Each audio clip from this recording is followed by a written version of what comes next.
Salam sejahtera, perkenalkan saya Agresia Reta dari Computer Science Binus Online dengan NIM 28026000174. Pada kesempatan ini, saya akan mempresentasikan proyek berjudul An Event-Driven Architecture for Digital Transaction Processing Services Using Apache Kafka. Sederhananya, proyek ini membahas gimana sebuah sistem transaksi digital, misalnya pembayaran dari customer ke merchant, bisa dibangun dengan cara yang lebih rapi, lebih modular, dan lebih scalable dengan menggunakan pendekatan event-driven architecture. Jadi, fokus untuk pembahasan kali ini bukan hanya menunjukkan coding, tetapi juga membantu kita gimana cara berpikir di balik arsitektur sistemnya. Ada 4 hal yang ingin saya capai dari presentasi ini. Pertama, memahami masalah bisnis pada transaksi digital, yaitu kenapa satu aksi bayar ternyata memicu banyak proses di belakang layar. Kedua, memahami konsep dasar Kafka dan bagaimana cara kerjanya dalam sistem ini. Ketiga, memahami desain proyek yang saya bangun, mulai dari service, database, sampai event yang digunakan. Dan keempat, memahami alur end-to-end, jadi nanti kita tidak hanya tahu teori, tetapi juga bisa membayangkan gimana transaksi itu bergerak dari awal sampai selesai. Oke, saya mulai dari hal yang paling mudah dibayangkan. Kalau dari sisi user, transaksi digital itu terlihat sangat sederhana. User hanya klik tombol bayar satu kali. Tapi di belakang layar, sistem biasanya harus melakukan banyak hal sekaligus. Mulai dari mencatat transaksi, memeriksa saldo customer, mengurangi saldo customer, menambah saldo merchant, mengirim notifikasi, dan memperbaharui laporan. Jadi jika semua proses ini dipaksa berjalan langsung di dalam satu request API, maka service utama akan menjadi berat dan terlalu banyak tanggung jawab. Maka mengakibatkan respons bisa lebih lambat, perubahan kecil di notifikasi atau reporting bisa ikut mengganggu pembayaran. Dan kalau nanti ingin menambahkan fitur baru, sistem menjadi semakin sulit dirawat. Jadi masalah utamanya bukan hanya bagaimana memproses transaksi, tetapi bagaimana memproses transaksi tanpa membuat servis utama menjadi terlalu gemuk dan rapuh. Untuk proyek ini, saya memilih use case yang sederhana tetapi realistis, yaitu pembayaran dompet digital dari customer ke merchant. Oke, contohnya, customer seperti Andi atau Budi, lalu merchant seperti Kopi Nusantara dan juga Warung Bahari, Warteg Bahari. Ketika customer melakukan pembayaran, sistem harus menerima intent transaksi, menyimpan transaksi awal, memproses saldo, lalu membuat notifikasi dan memperbarui laporan. Use case ini sengaja dibuat sederhana supaya kita bisa fokus memahami arsitekturnya. Jadi, walaupun domain bisnisnya ringan, pola desain sistemnya tetap relevan untuk kasus yang lebih besar. Disinilah inti proyek ini mulai terlihat. Komponen utamanya ada beberapa. Yang pertama ada API Service. Ini merupakan pintu masuk saat klien mengirim transaksi. Yang kedua ada MySQL, tempat kita menyimpan state bisnis utama, misalnya data transaksi dan saldo. Yang ketiga ada Outbox Relay, yang bertugas mengambil event dari database lalu mengirimkannya ke Kafka. Yang keempat adalah Kafka. Di sini berfungsi sebagai penghubung atau bridging event antar service. Lalu setelah event masuk ke Kafka, ada beberapa worker. Yang pertama, payment processor, notification worker, dan reporting worker. Mungkin kalau dijelaskan dengan kalimat sederhananya, API menerima transaksi, database menyimpan state bisnis, Kafka menyebarkan event, dan worker lain memproses tugas masing-masing. Dan hal yang paling penting, API tidak memanggil semua worker secara langsung. Disinilah pendekatan event-driven mulai terasa manfaatnya. Di sisi database, saya memakai tabel-tabel inti yang seperlunya saja agar proyek kita tetap sederhana tapi tetap kuat secara konsep. Di sini ada tabel customers, merchant, transactions, outbox events, process messages, kemudian ada notification dan merchant daily summary sebagai hasil atau projection dari worker lain. Mungkin kalau diringkas, MySQL menyimpan kebenaran bisnis utama, sedangkan Kafka itu ngebantu menyebarkan perubahan itu ke service lain. Sekarang saya masuk ke konsep event. Di sistem ini, perubahan bisnis dinyatakan dalam bentuk event. Event utama yang dipakai itu ada 3. Ada transactions uh, created, transactions completed, transaction failed. Oke. Dari semua event ini, itu dibungkus dalam bentuk envelope. Nah, envelope itu apa? Ya, semacam seperti amplop yang dimana dia memiliki sebuah informasi seperti event ID, event type, occurred at, aggregate ID, event key, dan payload. Di sini kita hanya pakai topik utama di Kafka yaitu transactions event. Jadi kenapa satu topik itu tuh cukup? Karena ya di demo ini tuh kita hanya melakukan event-event yang transaksinya hanya satu domain. Jadi konsumer cukup memeriksa event type untuk tahu event mana yang harus diproses.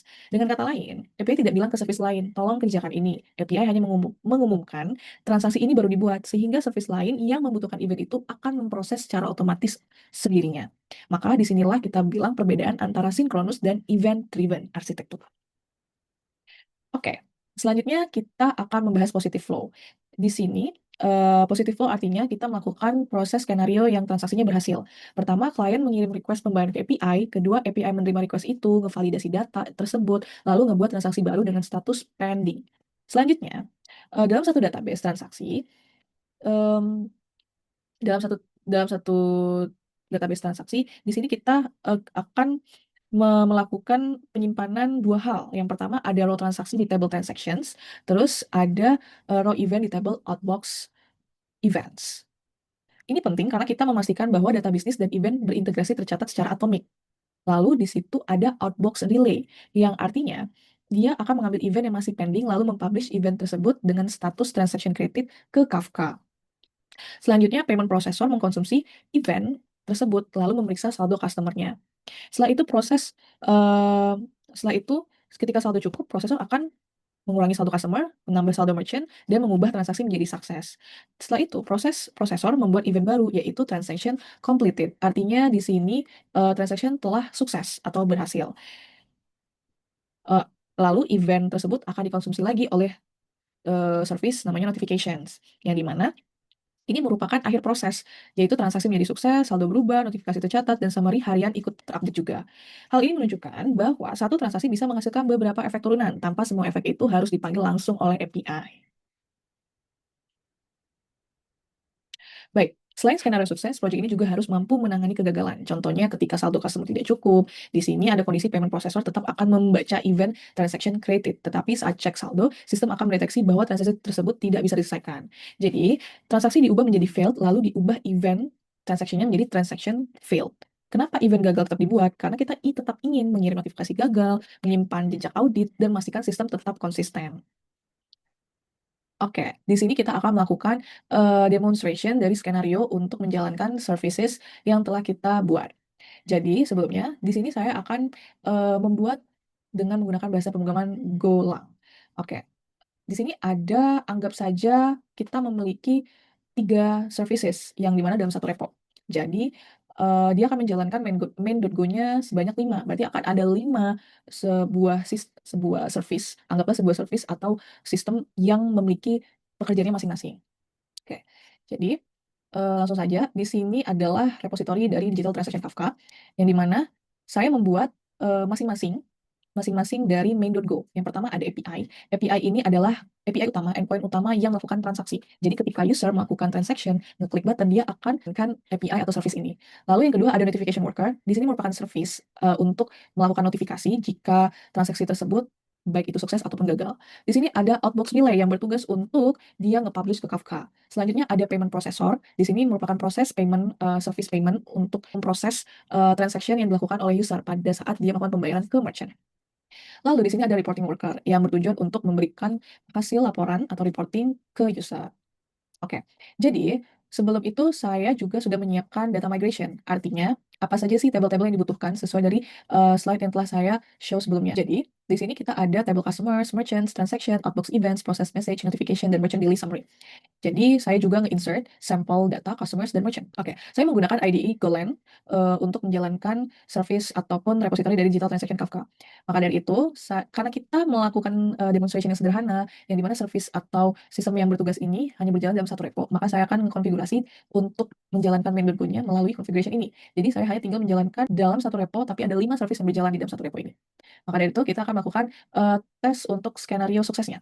Saya juga menggunakan Postman untuk kita melakukan tes. Jadi di Digital Transaction Kafka, saya sudah mencoba customers balance success, failed kalau customers not found, in hypothesis scenario, terus cek status transaction by ID. Jadi yang pertama kita akan melakukan tes untuk mengecek apakah balance dari customer tersebut telah atau dia berhasil melakukan pembayaran ya, atau saldonya cukup juga melakukan pembayaran. Oke, kita akan menjalankan.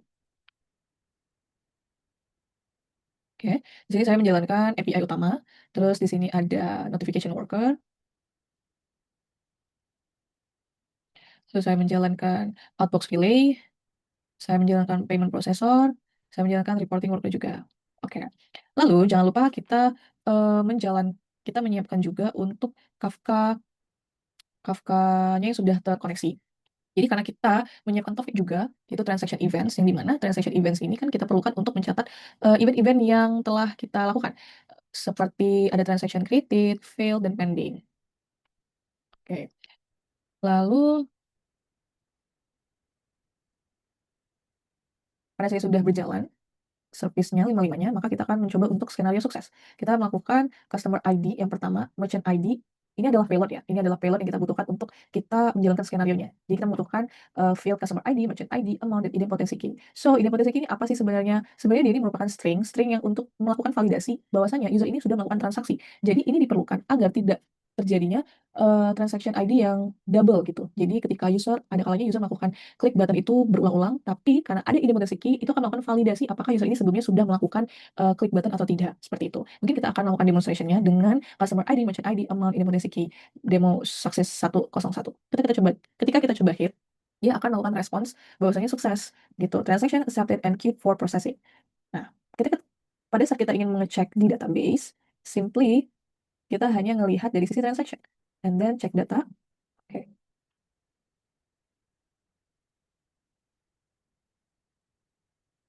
Oke. Di sini ketika kita cek 101 kan sudah ada.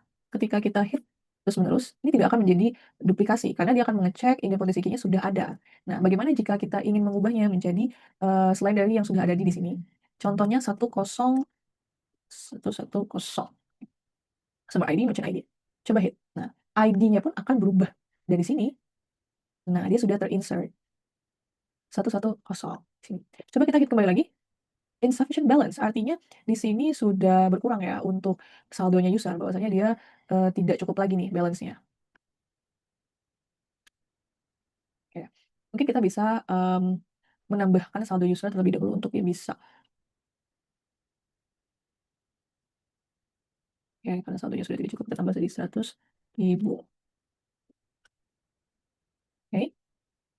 Nah, coba kita tes lagi 111. Oke, ya kan pending. Beginilah prosesnya kalau sukses. Terus bagaimana fail? Fail itu terjadi ketika ya saldonya tidak cukup, seperti yang sudah kita demokan sebelumnya, yang pertama. Terus yang kedua, customer not found. Ketika kita melakukan pengecekan customer ID-nya 3, di sini dia akan tidak ditemukan karena kita sudah ngeset kalau hanya 2 customer saja gitu. Hipotesa skenario itu gimana? Ya seperti yang sudah kita coba sebelumnya, bahwasanya kalau dia melakukan pengecekan berulang-ulang atau menghit endpoint itu berulang-ulang, dia akan munculkan hipotesi key-nya sama. Selanjutnya ada cek status transaction by ID. Di sini kita seperti biasa mengecek transaction by ID. Contohnya kita copy, terus kita cek apakah ID ini ada atau tidak. Oke, ada. Dia kondisinya sufficient balance. Oke. Jadi simpelnya adalah di sini bahwasanya tugas dari Kafka itu adalah dia memberikan sebuah event dan menjadikan service-service atau downstream yang memiliki tugas masing-masing itu mengkonsumsi event yang dibutuhkan. Seperti itu. Oke, jika kita lihat dari sisi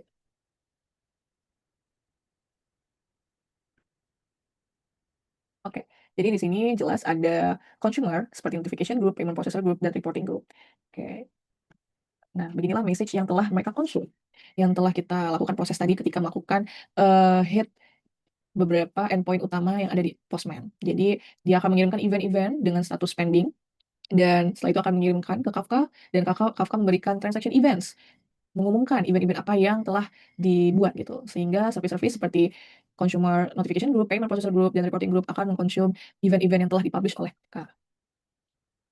Jadi, maka dari itu di sini, project memberikan beberapa nilai penting dari event-driven arsitektur. Pertama, API menjadi lebih fokus. API hanya menerima intent transaksi dan mencatat state awal. Kedua, satu event transaksi dapat digunakan ulang oleh beberapa consumer group yang berbeda. Dan ketiga, penambahan fitur baru menjadi lebih mudah. Misalnya kalau nanti ingin menambahkan fraud, detection, cashback, atau analytics, kita cukup menambahkan consumer baru tanpa banyak mengubah API utama. Namun, tentu ada trade-off. Trade-off-nya apa? Ya, eventual konsistensi. Jadi, sesaat setelah API membalas, transaksi bisa jadi masih pending. Yang kedua, observability menjadi lebih penting karena flow tersebar di beberapa service. Dan ketiga, walaupun proyek ini sudah cukup untuk demo arsitektur, implementasinya masih bersifat pembelajaran dan belum memisahkan bounded konteks seketat production system. Jadi manfaatnya besar, tapi tanggung jawab desain juga akan lebih tinggi. Maka dari sini sebagai penutup, proyek ini menunjukkan bagaimana pembayaran digital sederhana dapat dimodelkan menggunakan event-driven arsitektur. Di dalamnya ada MySQL, Kafka, dan worker seperti payment processor, notification worker, serta reporting worker memproses concern dari masing-masing secara terpisah. Pola seperti outbox, proses message, dan idempotensi membantu menjaga reliability system. Jadi kesimpulan utamanya, Kafka bukan pengganti database transaksi, melainkan menjadi penghubung event yang membuat sistem lebih modular, asinkronus, scalable, dan lebih mudah dikembangkan. Demikian penjelasan yang dapat saya sampaikan dalam pemaparan untuk proyek kali ini. Berikut referensinya. Sekian dari saya. Terima kasih.